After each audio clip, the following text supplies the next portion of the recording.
김영환 씨가 먼저 헌법재판소에서 한 얘기를 먼저 한번 정리를 해서 얘기를 해보면요.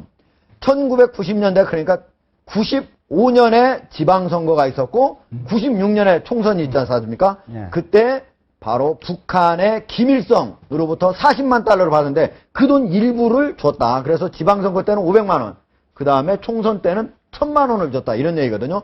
자, 그거에 대해서 어떻게 얘기를 했는지 먼저 한번 들어보도록 하겠습니다. 지방선거에 출마한 후보자들에게는 1인당 500만 원씩 지원을 했고 네. 총선에 출마한 후보자들에게는 1인당 1000만 원씩 지원을 했습니다. 지위 개선을 통해서 현금으로 직접 전달을 하도록 핵심 간부들, 통진당을 현재 이끌고 있는 그런 분들이 네.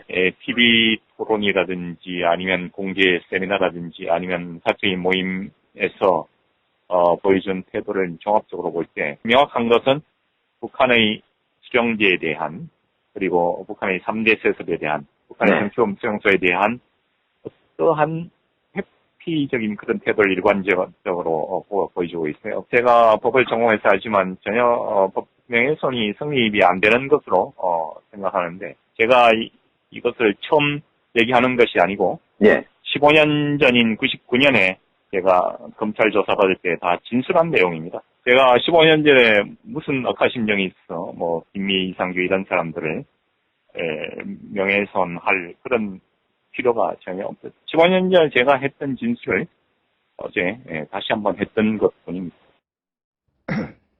자, 제가 바로 통진당 측의 반발 내용을 먼저 들어본다고 했는데 김영환 씨와 제가 오늘 오전에 인터뷰한 내용이 전화로 인터뷰한 내용이 먼저 나왔는데요. 이에 대해서 통진당 측의 반응이 어땠는지를 다시 한번 들어보도록 하겠습니다. 자고 일어나니까 또 종북 소동이 벌어졌습니다.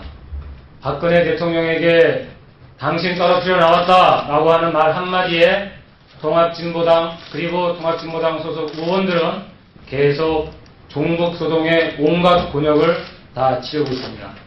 김영환의 황당무계한 주장은 명백한 허위 사실 유포이자 명예훼손입니다. 받은 돈을 선거자금으로 줬다는 김영환의 허무맹랑한 종북 선동에 분노보다 연민의 정마저 느낍니다.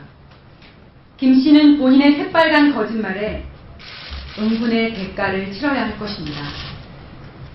우리 두 의원에 대한 증언도 용도 폐기된 국정원 협조자의 자기 과시욕에 불과합니다.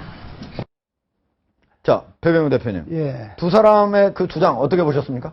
저 같은 사람은 참 이거 피가 끓어요. 지금 김용환 씨 얘기하던 15년 전에 경험했던 얘기입니다, 이게. 그리고 김용환 씨가 네. 80년대 대학가 주사파의 창시자 아닙니까? 이 네. 사람이 평양 가가지고 김일성이 만나봐가지고 저 주체사상 엉터리다, 대남전략 엉터리다 해가 자진해서 전향한 사람이지, 국가정보원의 압력을 받았든지 법무부의 압력을 받아서 전향한 사람이 아닙니다. 네. 그리고 나서 자기가 저거 정언했는 게 지금 한 것이 아니라 15년 전에 했던 겁니다. 그 다음에 어제 정언한 건 뭐냐?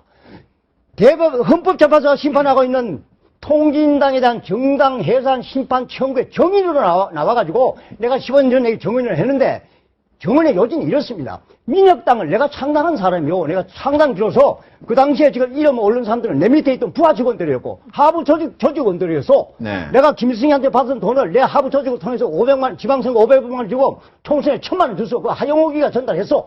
이렇게 정언한 겁니다. 예. 그런데 여기에서 이제 그때 아무 소리 않고 있다. 이제 와서 헌법재판소에서 재판하니까 명예훼손이라고 얘기를 하는데 네. 모르겠어요. 법학자가 어떤 식으로 해석을 했는지 모르겠습니다만 명예훼손이 아니고 진실을 자기 입장에서 정언해 준 겁니다. 그리고 정언해 준 것을 김미애나 이 사람들 처벌하라는 얘기가 아니고 헌법재판소에 판단할 때 예, 내가 민주당을 창당하고 실제로 이런 식으로 돈을 줬습니다. 이번에 통진당 정당 해산 심판할 때 법적으로 참고해 주십시오 하고 정언했던 겁니다. 네.